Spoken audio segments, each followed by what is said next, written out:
અંધ ભક્ત સૂરદાસજી પર અદ્ભુત કૃપા। સૂરદાસજી જન્મથી અંધ હતા, પરંતુ તેમની અંદર ભક્તિનો પ્રકાશ એટલો તેજ હતો કે તેઓ ભગવાનને પોતાના હૃદયથી જોઈ શકતા હતા। તેઓ શ્રીકૃષ્ણના અનન્ય ભક્ત હતા। રોજ ભજન ગાતા, કીર્તન કરતા અને ભગવાનની લીલા વર્ણવતા। એક દિવસ સૂરદાસજી રસ્તા પર જઈ રહ્યા હતા। અચાનક તેઓ ખાડામાં પડી ગયા। આસપાસ કોઈ નહોતું। તેઓએ દિલથી પ્રાર્થના કરી, હે પ્રભુ, હવે તો તમે જ મારી મદદ કરો।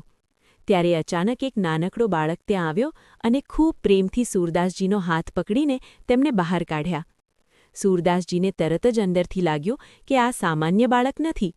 તેઓએ પૂછ્યું, બાળક, તું કોણ છે? બાળક મીઠું હસ્યો અને દોડી ગયો। ત્યારે સૂરદાસજી ભાવવિભોર થઈ બોલ્યા, હે શ્રીકૃષ્ણ, તમે જ હતા ને, મને બચાવવા આવ્યા હતા। તેમની આંખોમાંથી આંસુ વહેવા લાગ્યા, પણ એ આંસુ દુઃખના નહોતા, તે તો પરમ આનંદના હતા। સૂરદાસજીનું વિશેષ સ્થાન હતું। સૂરદાસજી વલ્લભાચાર્યના શિષ્ય હતા અને પુષ્ટિ માર્ગના પ્રસિદ્ધ ભક્તોમાં સ્થાન પામેલા હતા। તેમની રચનાઓ આજે પણ ભક્તિભાવથી ગવાય છે। આ વાત પરથી શીખ મળે છે કે સાચી ભક્તિ માટે આંખો નહીં, દિલ જોઈએ। ભગવાન પોતાના ભક્તની મદદ માટે કોઈ પણ રૂપમાં આવે છે। શ્રદ્ધા હોય તો પ્રભુ હંમેશા નજીક હોય છે। સર્વ વૈષ્ણવને જય શ્રી કૃષ્ણ।